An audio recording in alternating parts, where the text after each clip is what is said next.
మహాగణుడును రక్షకుడైన యేసుక్రీస్తు శ్రేష్టమైన నామంలో ప్రేమధార టీవీ వీక్షకులందరికీ శుభములు తెలియజేస్తున్నాం. నేటి మన ధ్యాన భాగంగా న్యాయాధిపతుల గ్రంథము 5-6 అధ్యాయాలను ధ్యానించుకుంటాం. 5వ అధ్యాయంలో దెబోరా బారాకు రాజు కలిసి ఆలపించిన కీర్తనను గురించి వింటాం. దెబోరా ఇశ్రాయేలీయులకు ఒక తల్లిగా, ఆమె యొక్క సామర్థ్యము, న్యాయాధిపతిగా గొప్ప లక్షణాలు ఈ భాగంలో మనకు కనిపిస్తాయి. దెబోరా ఇశ్రాయేలుకు తల్లి, వారి ఆత్మలకు సమాధానాన్ని కలిగించింది.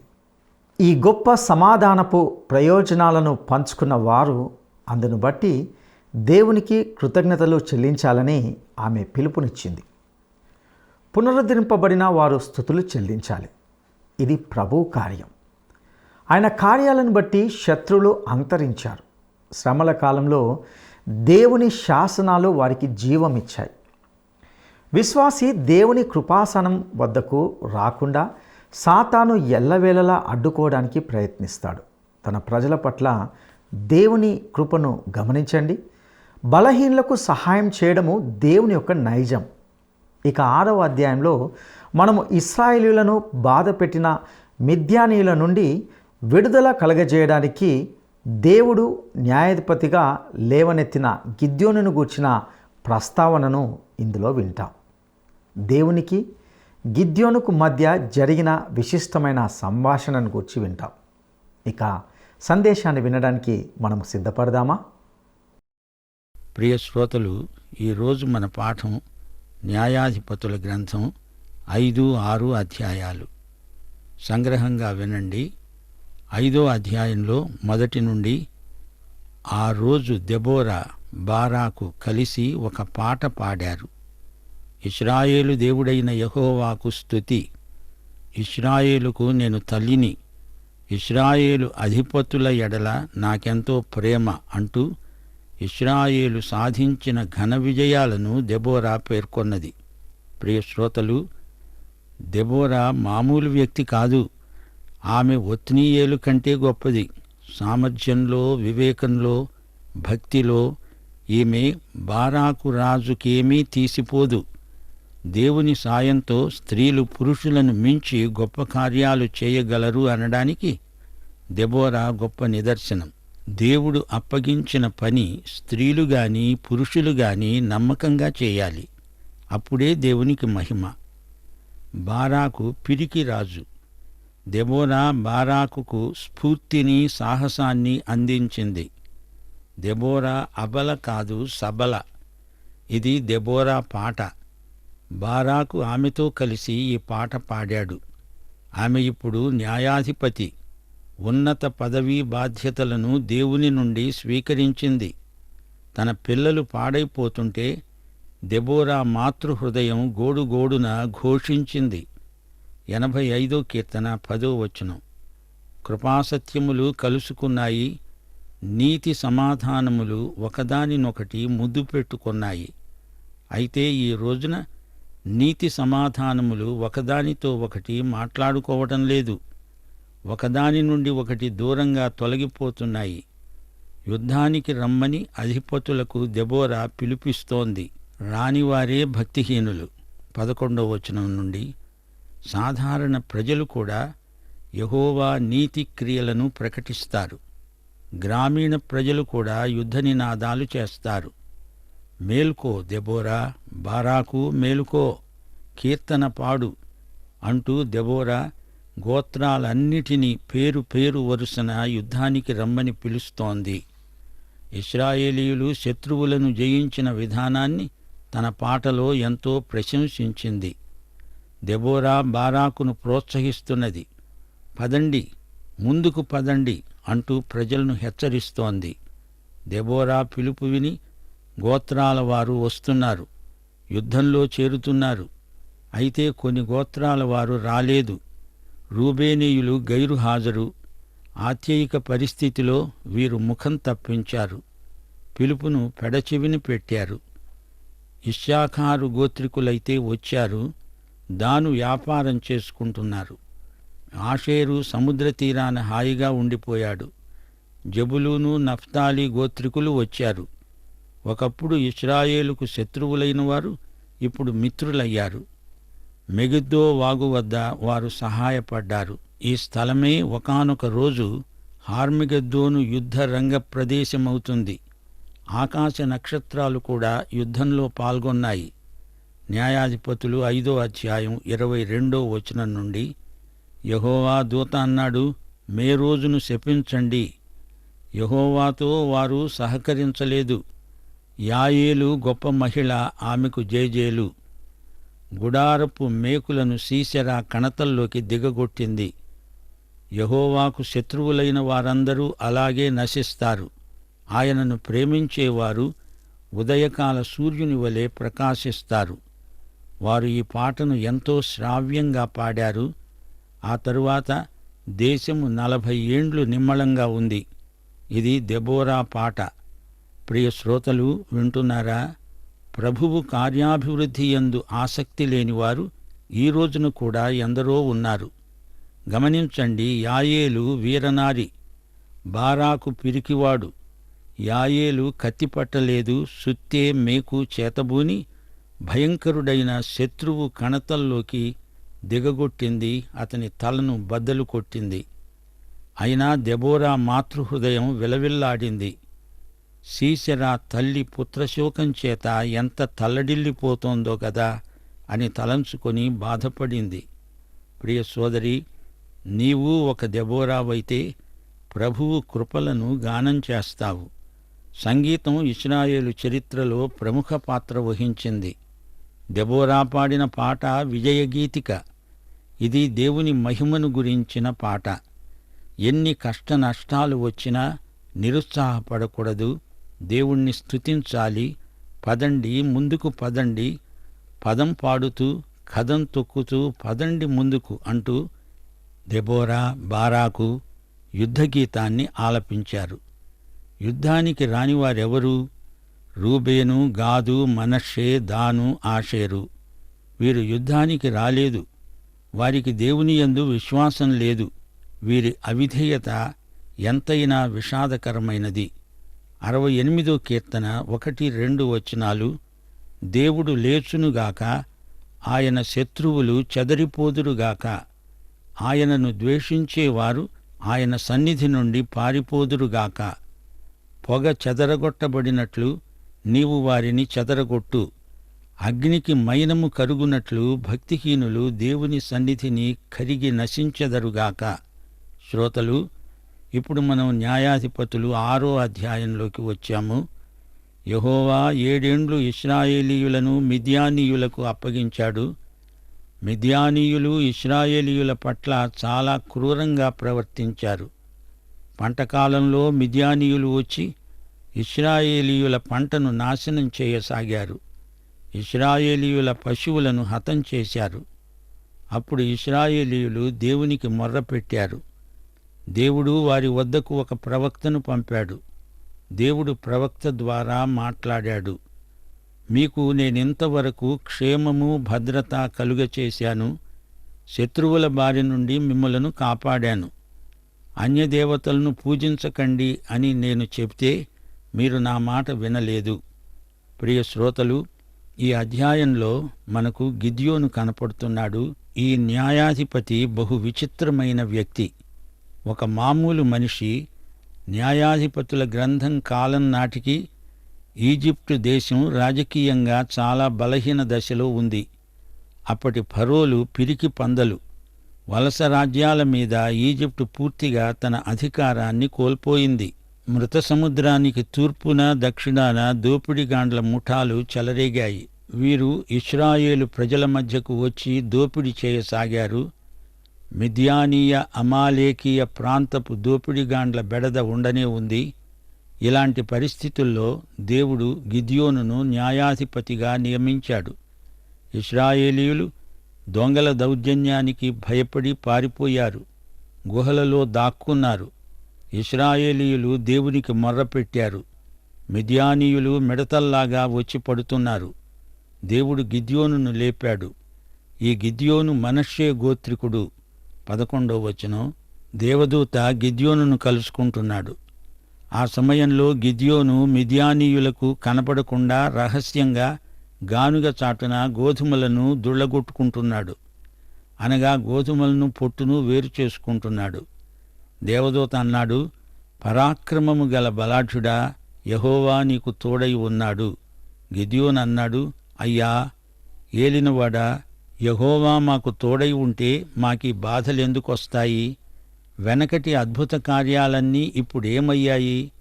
మమ్ములను ఈ విధంగా మిద్యానీయుల చేతికి దేవుడు ఎందుకు అప్పగించాడు? అప్పుడు యెహోవా అతనితో అన్నాడు, నేను నిన్ను పంపుతున్నాను, శత్రువుల చేతిలో నుండి ఇశ్రాయేలీయులను రక్షించు, వెళ్ళు.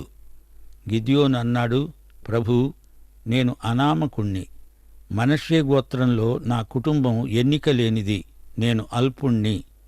యెహోవా అన్నాడు, నేను నీకు తోడై ఉన్నాను గదా, ఒక్క మనిషిని తారసిల్లినట్లు మిద్యానీయులందర్నీ ఒక్క పెట్టున హతం చేస్తావు చూడు.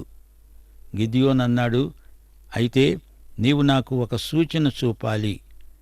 సరే, వెళ్ళి అర్పణతో తిరిగిరా, ఈ మస్తకి వృక్షం కింద ఇక్కడే ఉంటాను. గిద్యోను అలాగే వచ్చాడు. బలిద్రవ్యాన్ని రాతి మీద పెట్టి నీళ్లు పోశాడు గిద్యోను.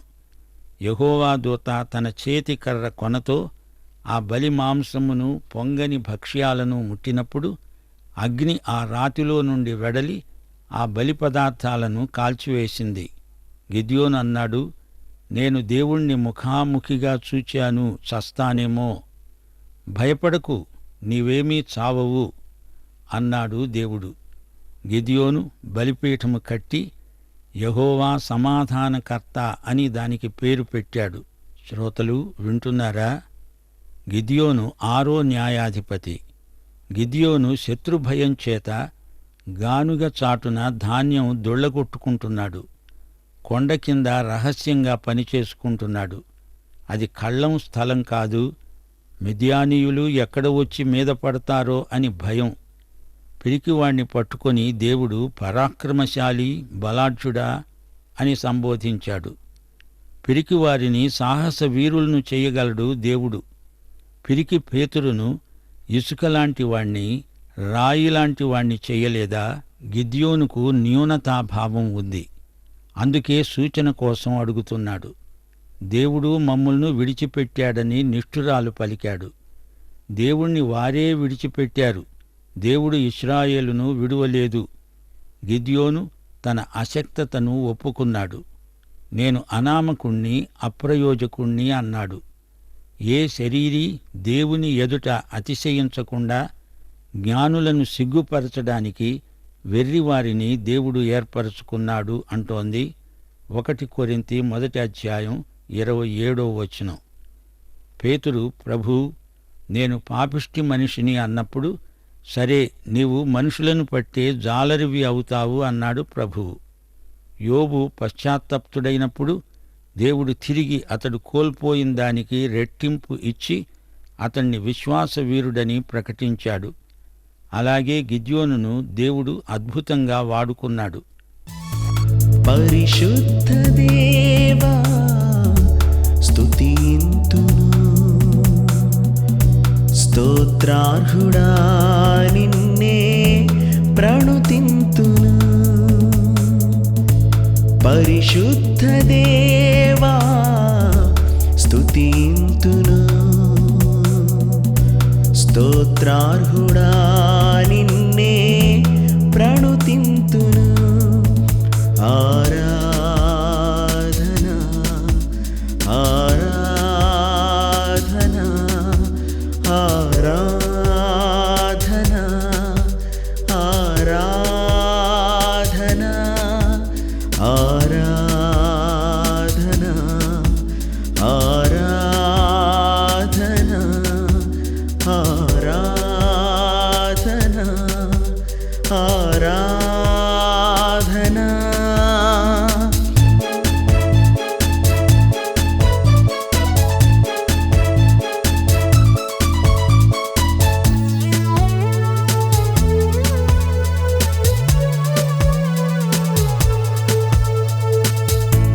నా ఎడల నీకున్న తలంపులు విస్తారమైనవి అతి శ్రేష్టమైనవి నా ఎడల నీకున్న తలంపులు విస్తారమైనవి అతి శ్రేష్టమైనవి శాశ్వతమైన కృప చూపినావు నీ ప్రేమ ఎంత అతి మధురము శాశ్వతమైన కృప చూపినావు. న్యాయాధిపతులు 6వ అధ్యాయం 25వ వచనం నుండి దేవుడన్నాడు, గిదియోను, నీ తండ్రి కట్టిన బయలుపీఠాన్ని పడగొట్టు, దానికి పైగా ఉన్న ఆషేరా స్తంభాన్ని నరికెయ్యి. నీ తండ్రికి చెందిన ఒక కోడెను 7 ఏండ్లు గల మరో ఎద్దును తెచ్చి బలి అర్పించు. గిద్యోను తన పనివారిలో 10 మందిని తెచ్చి యెహోవా తనతో చెప్పినట్లే చేశాడు. గిద్యోను తన పితరుల కుటుంబానికి ఆ ఊరి వారికి భయపడి రాత్రివేళ ఈ కార్యక్రమం పూర్తి చేశాడు. ఆ ఊరివారు వేకువనే లేచి వచ్చి చూస్తే బయలు ఆషేరా ప్రతిమలు విరిగిపడి ఉన్నాయి. గిద్యోను కట్టిన కొత్త బలిపీఠం, అతడు యెహోవాకు అర్పించిన బలి అంతా వారికి కనిపించింది. వారు గుసగుసలు చెప్పుకున్నారు, ఈ పని ఎవరు చేసి ఉంటారు అని చెప్పుకుంటూ ఇదంతా గిద్యోను చేసిన పనే అని కనుగొన్నారు. గిద్యోను తండ్రి యోవాషు. వారు యోవాషుతో అన్నారు, నీ కొడుకు చేసిన దానికి అతడు చావాల్సిందే. యోవాషు అన్నాడు, మీరు బయలుపక్షాన వాదిస్తారా? ఏ బయలే దేవుడైతే తన పక్షాన తానే వాదించుకోలేడా, పోరాడలేడా? ఆ దినమున గిద్యోనుకు యెరుబ్బయలు అని పేరు పెట్టబడింది, అనగా వాదించేవాడు అని అర్థం. శ్రోతలు వింటున్నారా? దేవునికి గిద్యోనులాంటి బలహీన పాత్రలే కావాలి. దేవుడు అలాంటి వారినే వాడుకుంటాడు. ఇందులో గిద్యోను అతిశయించడానికి ఏమీ లేదు. మోషే, ఫరో వీరిద్దరిలో ఎవరు గొప్ప? దేవుడు వీరిద్దరిలో ఎవరిని కోరుతున్నాడు? సాత్వికుడైన మోషేను దేవుడు వాడుకున్నాడు. ఏలియా బలహీనుడైనప్పుడే దేవుడతణ్ణి వాడుకొని ఆహాబు యెజెబెలుపై ప్రయోగించాడు. దేవుడు బలహీన ఘటములను వాడుకుంటాడు. మరో మాట, పౌలు హతసాక్షి అయ్యాడు, అతనికి శిరచ్ఛేదం జరిగింది. అప్పుడు నీరో చక్రవర్తి రాజ్యమేలుతున్నాడు. చూచేవారికి ఏమనిపిస్తోంది? పౌలు ఓడిపోయాడా? నీరో గెలిచాడా? కాని తరతరాలుగా తల్లిదండ్రులు తమ పిల్లలకు పౌలు పేరు పెట్టుకుంటున్నారు. కుక్కలను నీరో అనే పేరుతో పిలుస్తారు. బెత్లెహేములో యేసు ప్రభు ఒక శిశువుగా జన్మించాడు. అప్పుడు కైసరు ఔగుస్తు రాజ్యమేలుతున్నాడు. అయితే యేసు రాజులకు రాజు, ప్రభువులకు ప్రభువు. ఇక్కడ గిద్యోనును చూడండి. అతడు బలహీనుడు నిజమే, కాని అతడు న్యాయాధిపతిగా ఇశ్రాయేలును విమోచించబోతున్నాడు. అయితే గిద్యోనుకు దేవుడు కొంత శిక్షణ గరపాలి. అతనికి దీర్ఘశాంతం అలవడాలి. దేవుడతనికి కొన్ని పాఠాలు నేర్పాలి. దేవుణ్ణి చూచాను, చస్తానేమో అని భయపడ్డావు, నీవేమీ చావవులే అని దేవుడు అభయమిచ్చాడు, హామీ ఇచ్చాడు. దేవుడు శత్రువుల బారి నుండి గిద్యోనును కాపాడాడు. గిద్యోనుకు ధైర్యము, విశ్వాసము పెంపొందాలి. అతడు దేవుని ఆత్మతో నింపబడాలి. గిద్యోను దేవుడు వాడుకున్న విశ్వాసి. 33వ వచనం నుండి, శత్రుమూకలు యొర్దాను నదిని దాటి యెజ్రాయేలు మైదానంలో దిగారు. యెహోవా ఆత్మ గిద్యోనును ఆవేశించాడు. అతడు బూర ఊదగా మిత్రపక్షాలు అతని దగ్గరికి కూడి వచ్చారు. అబీయెజరు కుటుంబీకులు, మనష్షీయులు, ఆషేరు, జబులూను, నఫ్తాలి గోత్రముల వారు అందరూ వచ్చారు. గిద్యోను దేవుని నుండి ఒక సూచన అడిగాడు. నేను కళ్ళంలో గొర్రెబొచ్చు ఉంచుతాను. నేల అంతా ఆరి ఉండగా ఆ గొర్రెబొచ్చు మీద మాత్రమే మంచుపడి ఉంటే నేను నమ్ముతాను. నేను యుద్ధం చేస్తాను. అలాగే జరిగింది. గిద్యోను పొద్దున్నే లేచి ఆ బొచ్చును పిడిచినప్పుడు పాత్ర నిండే వరకు ఆ బొచ్చు నుండి మంచును పిండగలిగాడు. గిద్యోను మరో సూచన అడిగాడు. నేల అంతటా మంచు పడి ఉండగా ఆ బొచ్చు మాత్రమే పొడిగా ఉండనియ్యి.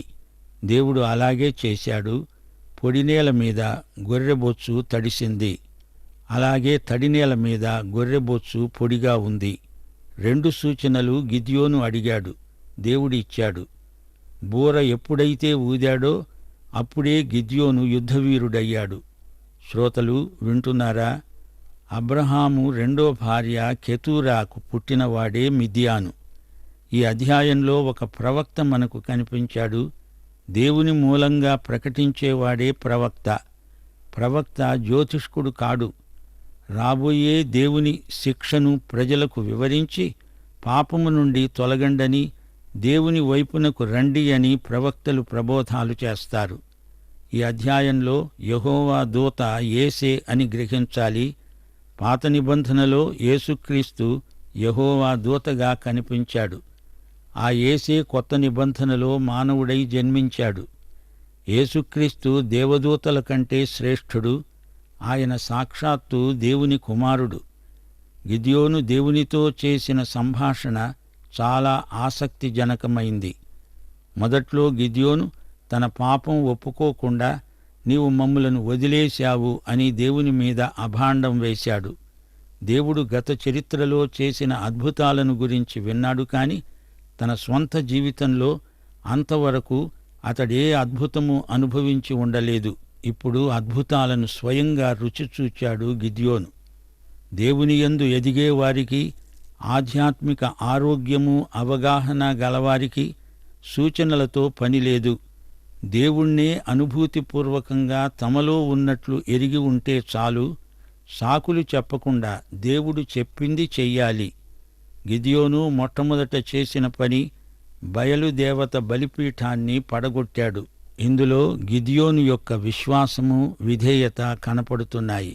కనానీయుల మతం వారి రాజకీయాలతో ముడిపెట్టబడి ఉంది గనుక వారి దేవుణ్ణి అవమానపరుస్తే ప్రభుత్వాన్ని ధిక్కరించినట్లే వారు ఎంచుతారు. గిద్యోను సాహసం ప్రశంసించదగింది. విగ్రహ పూజ ఎట్టి పరిస్థితుల్లోనూ సమర్థించదగింది కాదు. గిద్యోను చేసింది పట్టణస్థులు చూచి అభ్యంతరం వెలిబుచ్చారు. గిద్యోనును చంపాలని చూచారు. గిద్యోనును వ్యతిరేకించిన వారిలో కొందరు ఇశ్రాయేలీయులు ఉన్నారు. ధర్మశాస్త్రం ప్రకారం విగ్రహారాధన చేసేవారిని రాళ్లతో కొట్టి చంపాలి. అయితే ఇశ్రాయేలీయులు కొందరు విగ్రహాన్ని తొలగించినందుకు గిద్యోనును రాళ్లతో కొట్టడానికి సిద్ధమయ్యారు. గిద్యోను సూచనల కోసం ఎందుకు అడిగినట్లు? దేవుణ్ణి, ఆయన శక్తిని పరీక్షిస్తున్నాడా లేదా దేవుని నుండి ప్రోత్సాహాన్ని కోరుతున్నాడా? ఏది ఎలా ఉన్నా గిద్యోను దేవునికి విధేయుడవడానికి నిర్ణయించుకున్నాడు. శత్రువును జయించడానికి యుద్ధానికి నడుం కట్టాడు. అయితే అతడు దేవుని నుండి అడిగిన సూచనలు చౌకబారు తరహాకు చెందినవని తోస్తున్నది. అందుకే గిద్యోను భయపడుతూనే అడిగాడు. దేవా, నా మీద కోప్పడవద్దు అని ప్రాధేయపడ్డాడు. అయితే దేవుడు గిద్యోను అడిగిన సూచనలన్నీ ఇచ్చాడు. సూచనల కోసం మారాము చేయడం అంత తెలివైన పని కాదు. అదే పనిగా సూచనలివ్వు అని దేవుణ్ణి అడగడం ఆధ్యాత్మిక బాల్య చాపల్యమనిపిస్తుంది. దేవుడు తన చిత్తమును బయలుపరిచినప్పుడు వెంటనే విధేయత చూపాలి. మనకు సత్యమేదో తెలిసిన తరువాత అది దేవుని చిత్తమని ఎరిగినప్పుడు వెంటనే కాలయాపన చెయ్యకుండా కార్యాచరణకు పూనుకోవాలి. ప్రియ శ్రోతలు, మనకు దేవుని వాక్యమున్నది గాని అప్పుడు గిద్యోనుకు ఈ వాక్యం లేదు. వాక్యంలో దేవుని సంపూర్ణ చిత్తం బయలుపరచబడింది. 2 తిమోతి 3వ అధ్యాయం 16-17 వచనాలు. దైవజనుడు సన్నద్ధుడై ప్రతి సత్కార్యమునకు పూర్ణముగా సిద్ధపడి ఉండునట్లు దైవావేశము వల్ల కలిగిన ప్రతిలేఖనము ఉపదేశించడానికి, ఖండించటానికి, తప్పుదిద్దటానికి, నీతియందు శిక్ష గరపటానికి ప్రయోజనకరమై ఉన్నది. సామెతలు 4వ అధ్యాయం 20 నుండి 22 వచనం వరకు, నా కుమారుడా, నా మాటలను ఆలకించు, నా వాక్యాలను చెవియొగ్గి విను. నీ హృదయమందు వాటిని భద్రం చేసుకో, నీ కన్నుల ఎదుటి నుండి వాటిని తొలగిపోనీయకు. సోదరా, సోదరి, వాక్యమే శరీరము ధరించిన యేసుక్రీస్తు. నీవు ఈ యేసును నీ వ్యక్తిగత రక్షకుడుగా ఎరుగుదువా? పాఠం ఇంతటితో సమాప్తం. మన ప్రభు అయిన యేసుక్రీస్తు వారి దివ్య కృప, తండ్రి అయిన దేవుని పరమ ప్రేమ, పరిశుద్ధాత్మ యొక్క అన్యోన్య సహవాసము మనకందరికీ సదాకాలము తోడై ఉండునుగాక. ఆమేన్. ఈ అధ్యాయంలో దెబోరాతో కలిసి కీర్తన పాడిన వ్యక్తి ఎవరు? ఈ అధ్యాయంలో దెబోరాతో కలిసి కీర్తన పాడిన వ్యక్తి ఎవరు? 1 బాలాకు, 2 బారాకు, 3 హానోకు. ఈ ప్రశ్నకు సరైన జవాబును ఈ వాట్సాప్ నంబర్కు పంపండి.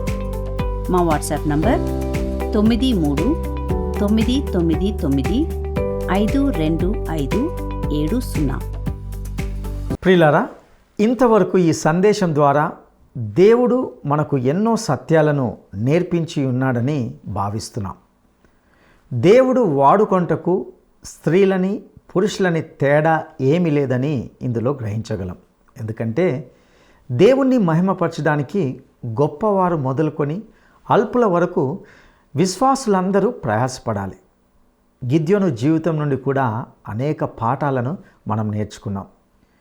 పిరికివాడైన గిద్యోనును దేవుడు పరాక్రమము గల బలాఢ్యుడా అని సంబోధించడంలోని ఉద్దేశం ఏమిటంటే, దేవుడు పిరికివాడిని సాహస వీరులుగా చేయగలడు.